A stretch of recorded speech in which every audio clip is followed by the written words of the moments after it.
В България нищо не е готово, но всичко е в процес. Няма проблеми. Има въпроси, по които се работи. Кога ще стане? Работим по въпроса. Какво се случва? Работим по въпроса. Защо нищо не се е променило от 3 месеца? Работим по въпроса. Това е най-удобната фраза, защото не означава абсолютно нищо, но звучи много ангажирано. Когато някой каже «работим по въпроса», това може да значи всичко. Може да значи, че още не са започнали. Може да значи, че чакат някой друг да го свърши. Може да значи, че са го забравили напълно. Но ти трябва да си спокоен, защото те работят. Само не е ясно кой, как и кога. В България работим по въпроса е универсално решение. Става за администрация, за фирми, за ремонти, за доставки, за обещания. Майсторът работи по въпроса. Системата работи по въпроса. Колегата работи по въпроса.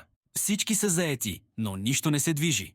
И ако случайно питаш пак, започваш да пречиш. Защото работят. Най-хубавото е, че няма срок. Няма край. Това е вечен процес. Можеш да работиш по въпроса с години и пак да си на същото място. И ако нещо не стане, проблемът не е, че не са работили. Проблемът е, че ти си нетърпелив.